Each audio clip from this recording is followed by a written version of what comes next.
नमस्कार, good morning friends on Sunday. हर Sunday की तरह we are again here with one new topic, one new expert. आज हम इनर चाइल्ड हीलिंग सीखने वाले हैं विद चंडीगढ़ बेस्ड कोच सहर, जो हमारे प्लेटफॉर्म पर पहले भी आ चुकी हैं। And that time we had discussed chakras. तो डॉक्टर संदीप, इनर चाइल्ड के बारे में आपका क्या ख्याल है? नमस्कार डॉक्टर रंजन एंड सभी दोस्तों को बहुत बहुत हार्दिक अभिनंदन।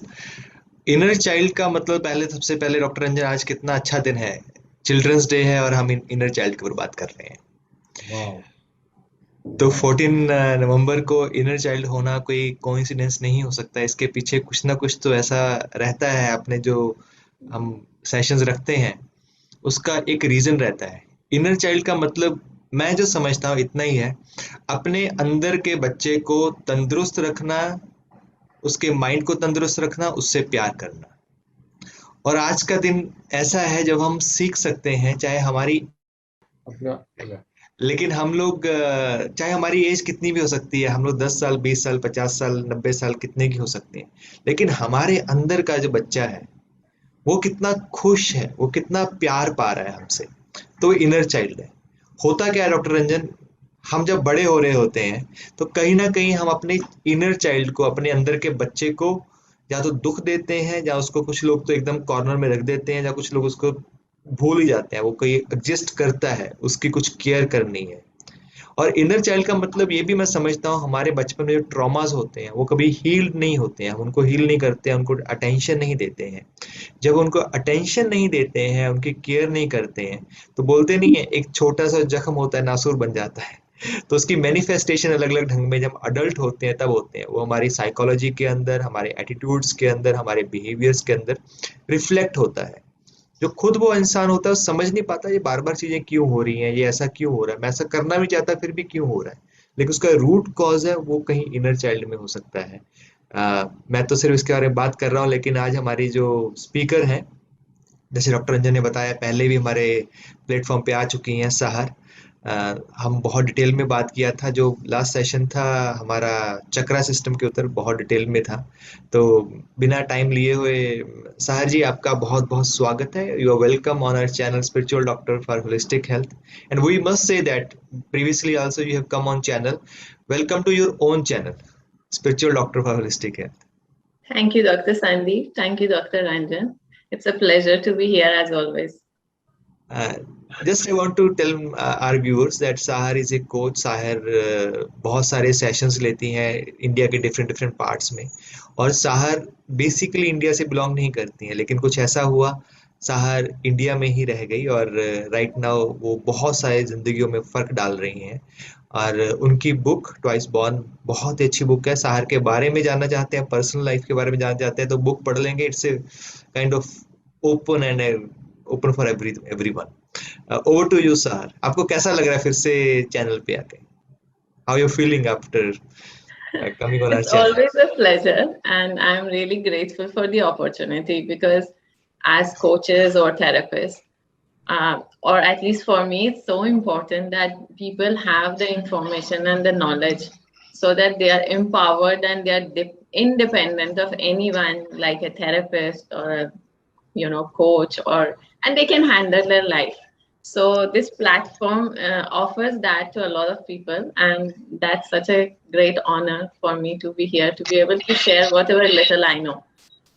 Same here. Over to you, Coach Sahar, Inner Child. Thank you. Yes. So hi everyone, and thank you for your time on a Sunday morning. It's actually interesting that today is also Children's Day, but the inner child that we want to talk about is a little different from the child that we know. So let's get into the topic, because the topic is too vast and we have not so much time. So let's understand what is inner child and why is it important that we understand and have a clear understanding of this topic and how would it help us. So inner child basically is a terminology, and it doesn't mean we are talking about just the child. We are talking about the span of this lifetime, from the time of conception till even 5 minutes before. So this whole span of this lifetime is called inner child, and we are talking about everything that happened in this lifetime that caused the person to perceive life in a certain way, and then react or respond to life incidents, happenings, people, and then creates what is today's life for that person. Let's say if I was a child and I saw, my father telling me, if someone called, he told me that please tell the person that I am not home, even though it seems like a white lie. But as a 5-year, 6-year or 7-year-old child, when I see this happening in my life, then I may develop a trust issue, that I don't know if people will tell me the truth. Is it even important to ask anything? Because I don't know if the answer would be the correct answer, So these are the small little things that happens during the inner child. And then now I'm going to go into depth of it. So what is important for us to know, and what I want to share today, is that these are stages of life where the child is getting developed are so important, because even as per psychology, we say that till the age 7, the child has already developed a personality. And henceforth, it is only additions and it is only variations of the personality that has already been developed. Now, it is so important that the child is brought up with a sense of security, with a sense of belongingness, with a sense of, I do have a voice, individuality. So these are the parts of the inner child which are very important. However, the inner child as we know it, we means metaphysical therapists, we are a little different from what psychology says. We go a little deeper. It is the study of the subconscious mind that is the base of what we do, not the conscious mind, not the characteristic, not the personality traits, unlike psychology. So we want to go and understand what caused the person to behave in a certain way or react in a certain way or have continuously 3, 4, 5 bad relationships, one after the other. So then we understand. So for us, it is that go and hit the subconscious mind. So the inner child is the study of the subconscious mind through the developing stages of an individual.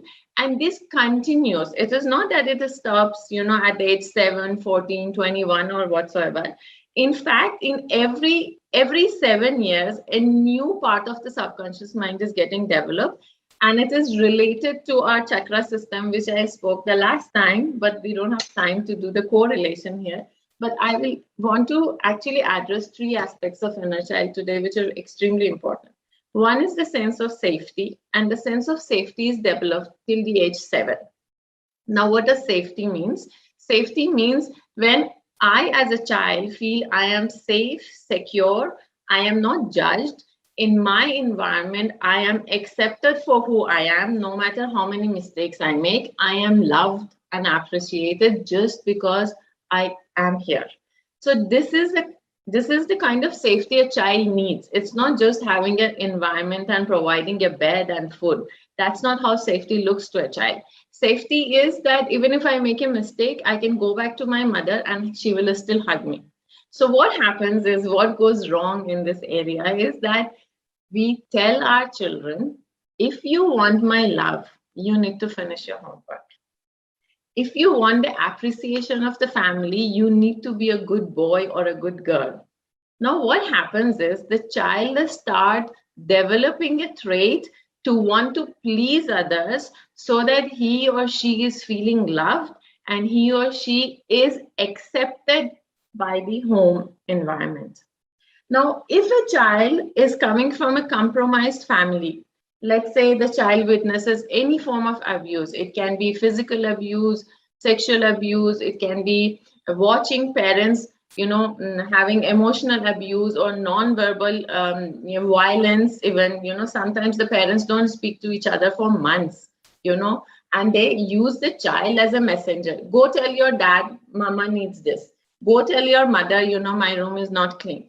All those things. When the child is witnessing all these things, there is a sense of conflict and confusion happening, because now the home that was supposed to provide peace and a conducive, environment for the growth of the personality of the child has actually become a hammer. And now the child really doesn't know where to go, whom to go to. So this is the first thing that gets affected. And also it can be many, many factors, but I'm just very, generally covering each stage, because I feel these three are very important. Now, if a child does not feel safe in her or his home environment, this child usually becomes a backbencher. It's not that by coincidence we have backbenchers. It's not that by coincidence people want to hide. There is a subconscious programming that has happened. Every single human being longs for appreciation, love, care, and wants to be noticed. It is intrinsically our nature to want to be noticed. So if a child has become a backbencher, it can be for two reasons. One, no one cares. So what is the point of even being seen? It's better I find a tribe who will accept me with all my flaws and for who I am, and with them I will show my true self. And mind you, that's not the true self. That usually is the rebellious self, which is overshadowed the other side of the child. Or it can be that the child has witnessed so much of abuse at home. The child decides it's better that I hide. I don't want to be seen, because every time I'm seen, I have been questioned, I have been judged, and I have been hurt. So it is not because the child is naughty that the child wants to go and sit at the back. It is because the child is so wounded that it doesn't want to be seen. Now, coming to the next stage of development, which is between the age 7 to 14, where the child is learning to understand, okay, I am also a part of a community. There is a family. Till then, the child is very consumed by the parents, and that is the safe haven, if at all it is safe. And we are not really blaming parents. They are doing the best they can. They're doing the best they know, and they're actually repeating what happened to them. So we can't really say that parents are at fault, but there is a lack of education. Parents need to be educated. They need to be told what is to be done. And it is a part of our system and in every society. It's not India or Asia, it is everywhere. I have had workshops in Netherlands, I've had workshops in Canada, I have had workshops in Dubai. Everywhere we are having the same system of raising children, and unfortunately it's not working very well. We can see as a society that we are. Now the next stage is where the child is coming out of the so-called safe haven and realizing there's a bigger group. I can belong to a bigger community. A sense of community, a sense of wanting to belong to a whole sets it. But now what happens is, if the child has been compromised in her or his sense of safety during the first stages, the child cannot trust the community. The child is continuously wondering if I'm accepted for who I am by my community, or is it that I need to behave in a certain way to be accepted?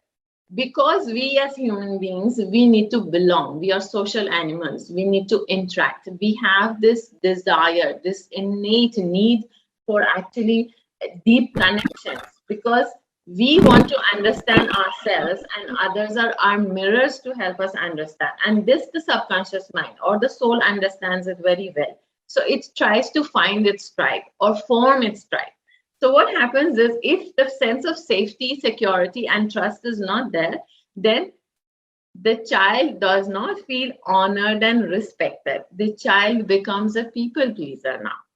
Now the child will believe in sacrificing, compromising, lack of expression, stops the creativity, because it wants to watch and understand in this community, how should I be in order to be accepted? So the sense of honor is now not coming because I am, let's say, Sahar, and I deserve to be a part of this community, because even if I'm a child, I can still contribute to it. I can cause people to laugh, I can dance, I can do whatever. I can be myself and bring joy to this community. Now that is already tarnished. Now the child needs to do things in order to belong to this community. And that is where the honor is actually, the honor for self is not there. I am only feeling honored if I'm appreciated, accepted, and I conform to the belief system of a society or a culture, even if that does not serve me. Let's say a child is a very creative child, but is being brought up in a very, highly academic family, where education is everything and anything to do with arts is a waste of time. Now, this child is compromised in the sense of self-honor, confidence. The child will never be self-motivated. The engine of self-motivation is totally shut down. Now, only appreciation from the outside will help this child. So these children, they become perfectionists. They grow up to procrastinate, never do anything they desire. They start a project with a lot of enthusiasm, they can never complete it. They get into work, corporate or work culture. Initially, they are high on energy, and after sometimes, because everyone is busy doing their job and everyone wants to do the best they can, so there's no time to appreciate each other, all the time. Now, this person feels, oh my God, there's so much to do to be a part of this, let's say, team, and I don't think I'm good enough, because what the child was as a creative artist, if the child was supposed to be, couldn't pursue it. So at a subconscious level knows this is not my gift.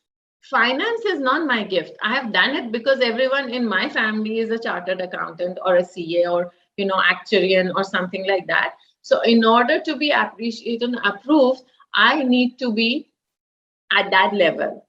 So by the sheer willpower, we achieve what they want from us to achieve.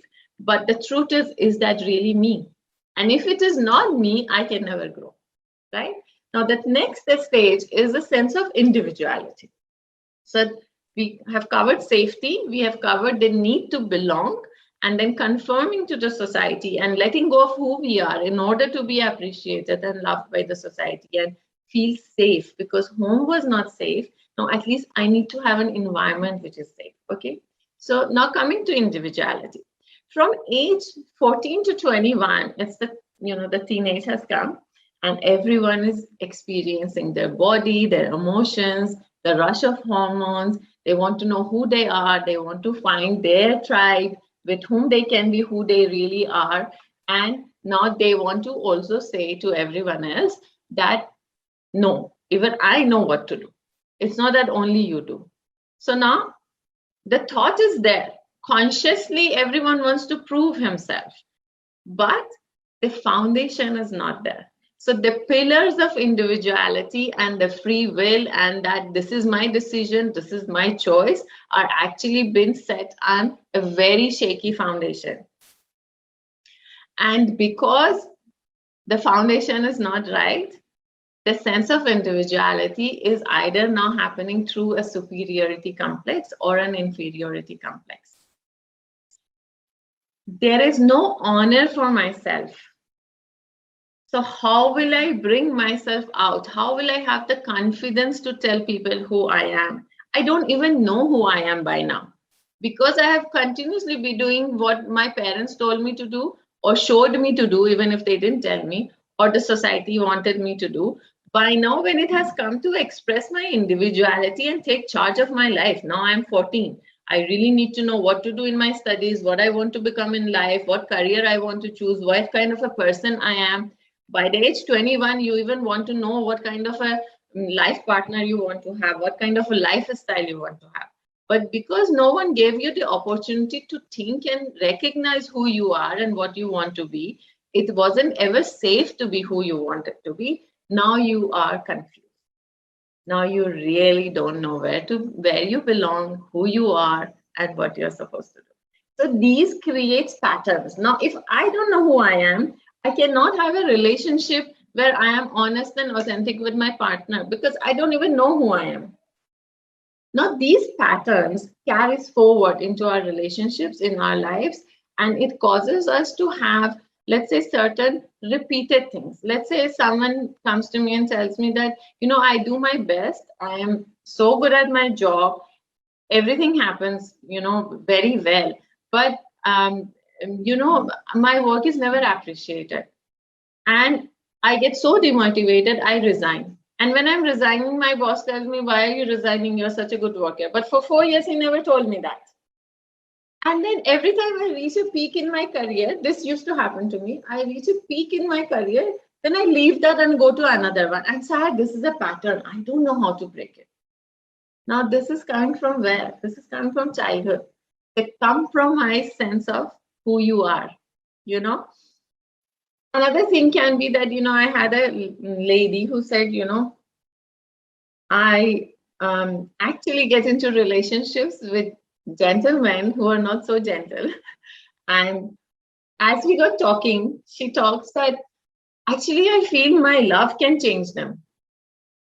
And I said, okay, who told you that your love can change other people? She said, my grandmother and my mother both believed in the same thing.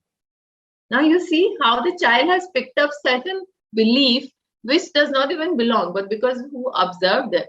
Now what happened here is that she in order to prove her self-worth and say I belong to this generation of great women whose love can change anyone, she picked up on the belief that I need to pick up any bad guy, not bad guy, but someone who wasn't so kind to her. And then my love, my deep sense of love and my sacrifices will change them.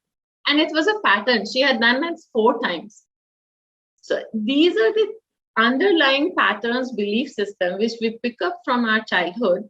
And then we create a reality. We don't know from where it has come. So when I tell people, like people write messages to me or email to me, this is happening, that is happening. And I say that you need to change your belief system for you to change your environment. The first thing is a setback. No, but I don't think that way.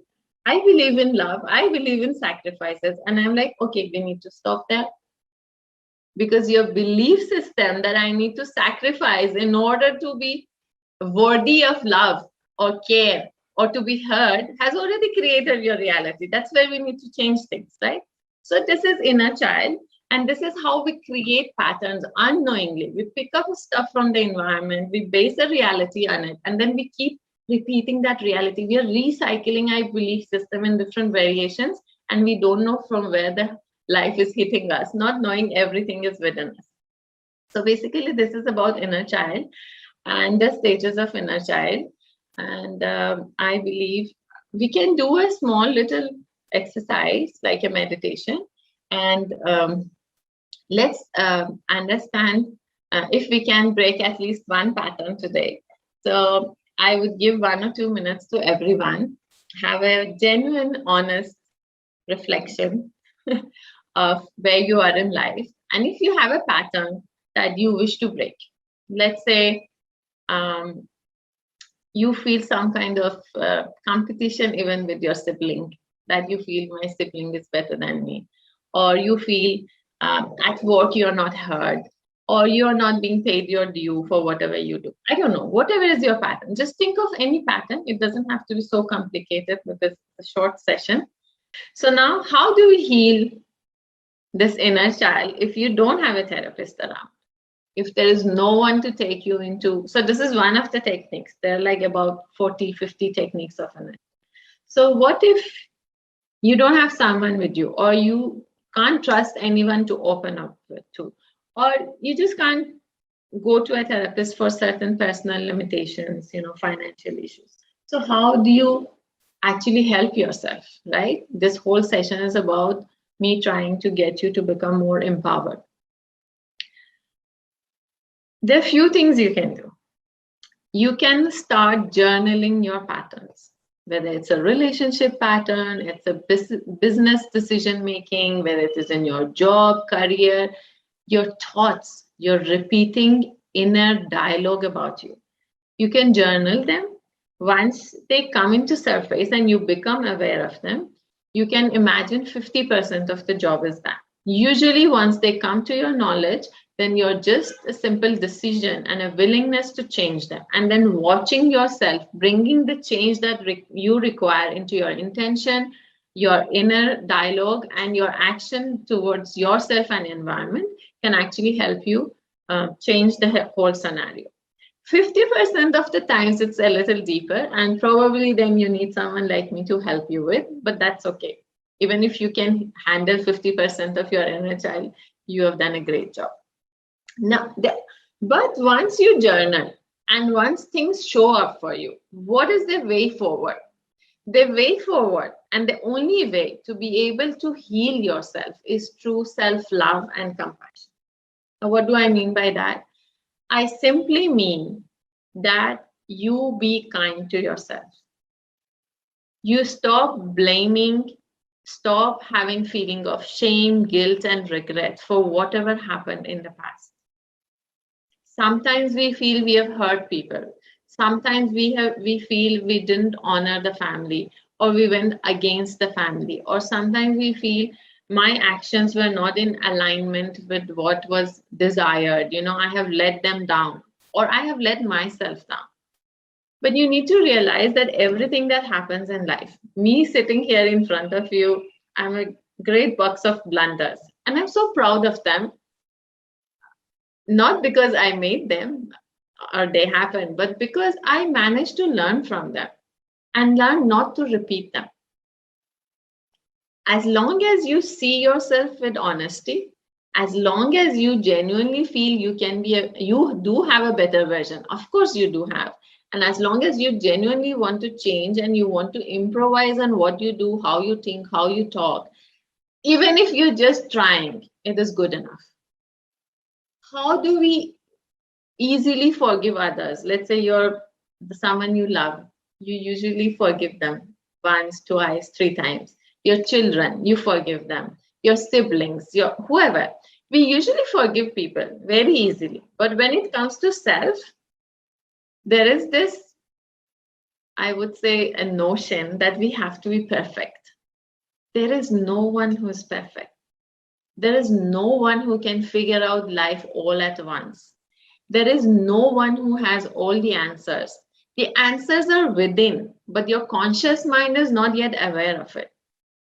So because we cannot be perfect, and there is nothing called perfect, I want you to be kind to yourself, to genuinely, honestly, truthfully sit down and understand where all you are doing whatever it is not serving you. Whatever happened in the past, what feelings are associated with them? If it is guilt, if it is shame, if it is regret, these are actually really ugly feelings. You don't need to carry them.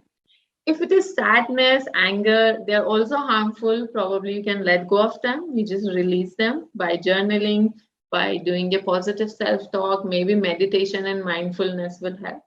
And if there are good feelings, you did something nice, acknowledge them. You did an act of kindness. You reached out to a person in need. You gave your time to someone who needed your advice or suggestion, or just a shoulder or just an ear to listen to their story because they felt so lonely. These are amazing things about you. So you acknowledge them. Self-compassion and self-love is your doorway to great relationships. Everyone, including myself, if there is something happening in our relationship and our environment which is not so pleasant, or there are things that we cannot understand, is coming back to all these belief systems. And the fact that the inner child in you is unable to forgive itself for the mistakes that happen. Now, inner child can be even 40-year-old man or woman. I told you the inner child is the span of this lifetime. So sit down, journal them, let them go. Know that there are different categories of emotions. You need to deal with them differently, and allow yourself to become open and willing to forgive yourself. If you can do this much, you have resolved your life. And this is the only way forward. There's no other way. No amount of achieving amazing results, no amount of, billions of money in your bank account, no amounts of, happening life partners can actually change the way you feel about yourself deep down. If you're really honest with yourself, then you realize these things are temporary. How you feel about yourself determines the quality of your life, and not a superficial superiority complex feeling that, I'm great, oh, I'm doing this. Not that. When no one is around, when you're alone, in that moment when you're wondering, why can't I figure out this part of my life? What is wrong with me? In that moment of truth, if you recognize what is wrong, not wrong, but what you have not yet discovered about yourself, and if you can change it with love and compassion, that's where you can sort your life, and then you can give this love and compassion out. Other than that, all that you're doing is you're people pleasing. So what is happening? Your inner child is becoming more wounded. The wounds are becoming deeper because all of that you're doing is a very superficial level of self-acceptance and self-love. Your cup is empty. You have nothing to offer. So you're digging too deep to get out something which is not inside of you. And me sitting in front of you has done all of that. And it's coming from experience, not only of working with so many clients, but also working a lot on myself. So I think this is all that I have to talk about inner child today. You let me know if there are any questions. I'm Dr. Sandeep, Dr. Ranjan will help me go through the questions and I can probably answer a few questions. Thank you.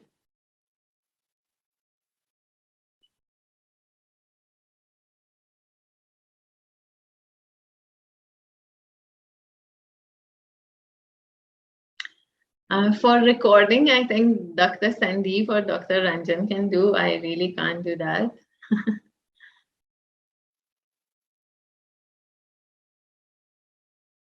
You can put your questions in the chat box if anyone has a question, and then probably I can answer them.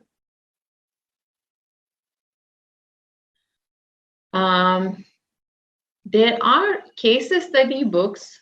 Actually, probably they are not really, how do I say? Inner child has 16 different aspects and has about 100 way of dealing with it, like techniques.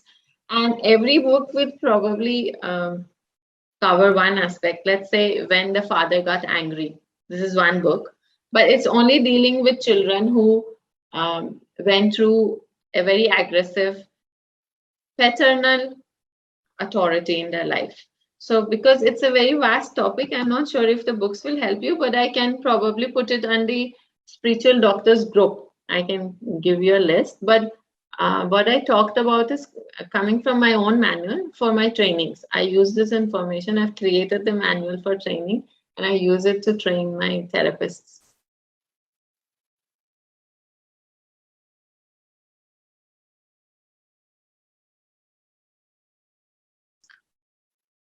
Any further questions, anyone? I think, sir, you have answered all the questions, so people are That's really nice. I'm glad. friends, if you have any question that can be personal or any question from Sahar, or if you want to connect with Sahar also, there is a email ID and the website is there. You can connect with Sahar anytime. You can join her workshops. Okay, can I answer this question? Someone has written, Smita, I really want to know during my self-knowing, I feel I'm not able to help my child. How can I prevent my child from getting into the same pattern? It depends what you mean by saying I can't help my child. Because you're already holding the space, you're providing a life for your child. And if you could be a little more specific, what do you mean by I can't help my child? And actually, children don't need help. They just need a conducive space for growth.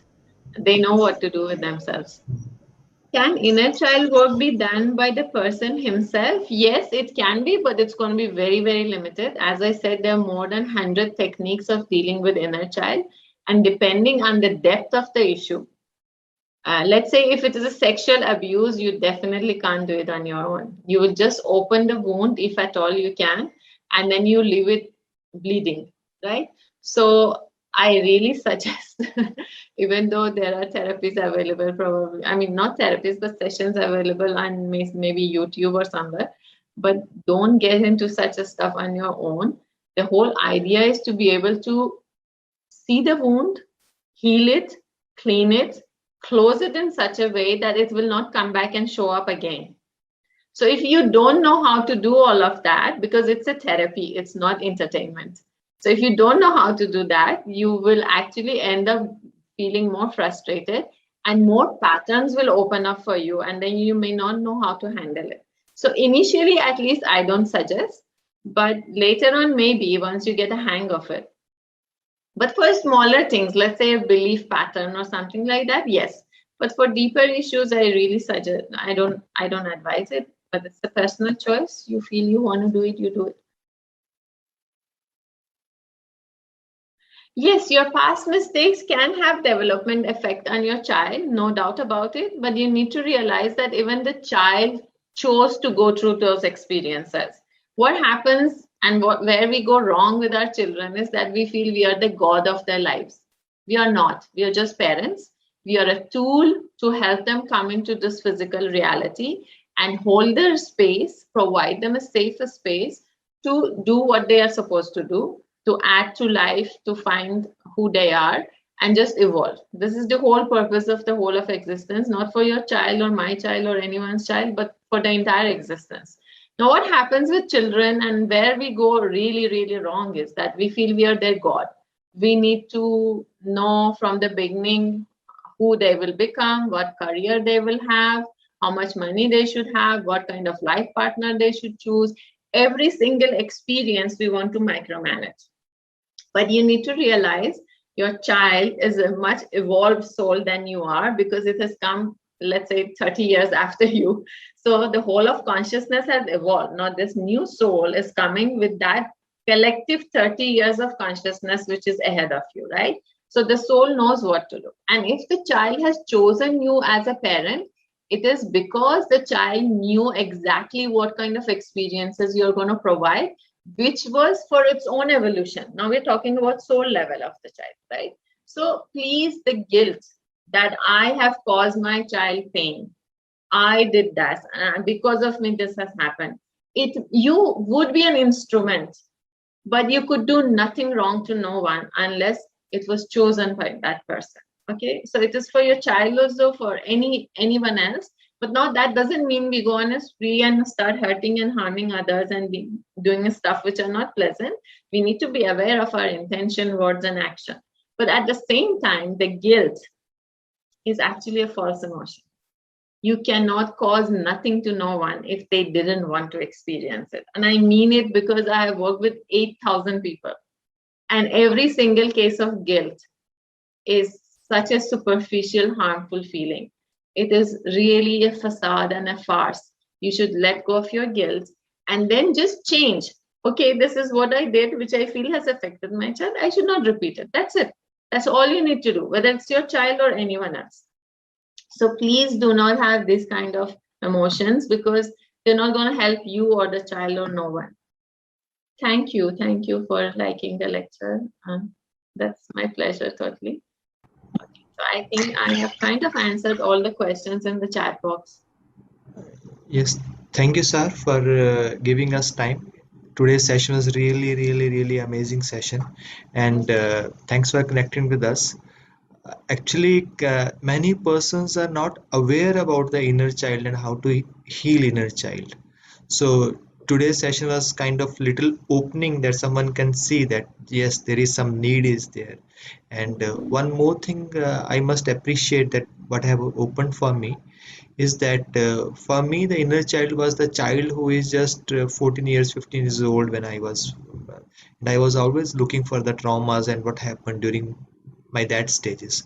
But today you have opened a new platform, new avenue also, that inner child is not just that age, it can be any age. Yes. So anytime we are attending your sessions, last time we have learned more about the chakra system, that chakras are not just chakras around our body, there are frontal chakras, back chakras, and other things also. This was also something new for our audience. So please आप हमें ऐसे ही guide करते रहिए और नई नई बातें बताते रहिए फ्रेंड्स. हमारा जो इनर चाइल्ड का आज का सेशन है ये यहीं पे ख़त्म होता है. आज के चिल्ड्रन डे पे आप फिर से अपने आप के साथ बैठिए और साहर ने जैसे बोला आपको, आप जर्नलिंग करना स्टार्ट कीजिए, because it's not just a one day work, you have to work daily and you need some good therapist also if you want to work deeply. So, last words from you, Sahar. After that, we can complete and finish our session.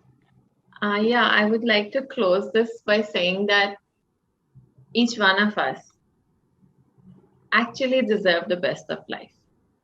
And each one of us, by virtue of just existing, deserves to have a fulfilled life.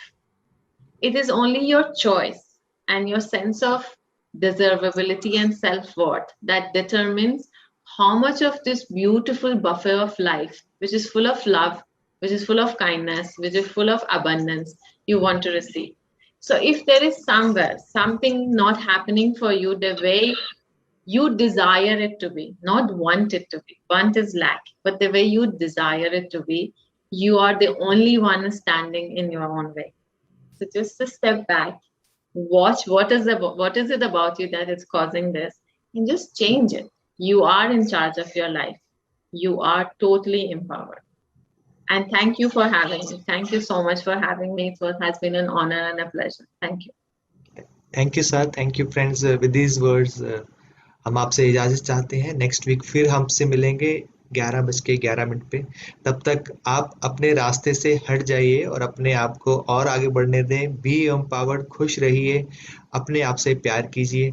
इसी के साथ हम आपसे विदा चाहते हैं. Thank you very much. Thank you. Thank you.